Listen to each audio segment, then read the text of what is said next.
In a small, quiet village nestled between green hills and sparkling streams, there lived a grandmother named Grandma Martha.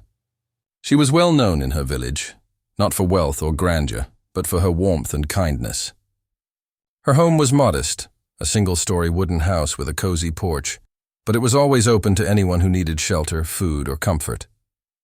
The aroma of freshly baked bread and simmering stew often drifted from her kitchen, mingling with the scent of roses in her small garden. Grandma Martha lived alone, her husband having passed many years ago, and her children having moved to the city in search of work. Though solitude might have made others lonely, she was content. She filled her days tending her garden, cooking and knitting clothes for children in need. Yet, despite her calm life, the village was not untouched by hardship. Poverty and hunger were common, and the villagers often whispered about thieves who roamed the outskirts at night, stealing what little others had. One cold, rainy evening, as Grandma Martha prepared her simple supper of bread and lentil stew, she heard the faint crunch of footsteps on the muddy path outside. At first she ignored it, thinking it might be an animal, but the footsteps grew louder, closer, until there was a knock on her door. Her heart skipped a beat, for late-night visitors in her village were rarely good news. Opening the door cautiously, she found a young man, drenched from the rain, shivering and pale. His clothes were torn, and his eyes reflected a mix of hunger, desperation, and fear. Grandma Martha immediately recognized him, not as a stranger, but as one of the young men who had recently been causing trouble in the village. He was rumored to have stolen from villagers' pantries, desperate for food and money. The young man's gaze dropped to the ground and he muttered, "Please, I just need something to eat." There was a raw honesty in his plea that struck Grandma Martha. She could see the hunger etched on his face, not just the pangs of an empty stomach, but the deeper hunger for kindness and hope. Instead of shouting, scolding, or calling the village guards, Grandma Martha smiled gently. She stepped aside and motioned him in. "Come in," she said softly. "Sit by the fire. It's cold tonight." The young man hesitated, fear and shame wrestling within him, but hunger outweighed pride.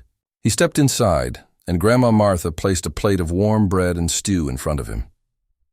The aroma was intoxicating after days of surviving on scraps, and his hands trembled as he picked up a piece of bread.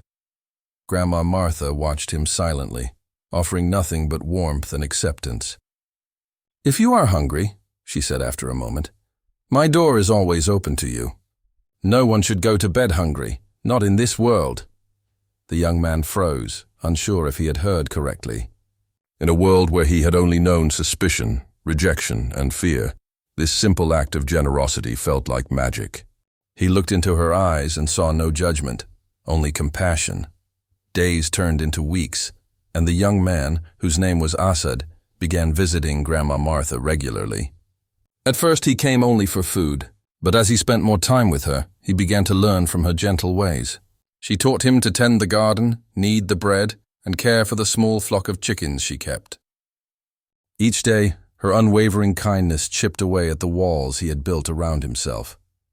Grandma Martha never asked him for anything but respect and honesty, and slowly, Asad began to change. He stopped wandering at night, stopped stealing, and began helping neighbors in secret, inspired by the grandmother who had shown him unconditional kindness. He realized that his desperation had blinded him to the goodness around him, and that one act of trust could transform an entire life. Months passed, and the villagers began to notice the change in Asad. The same young man who had once frightened them now helped carry water, repaired fences, and assisted the elderly.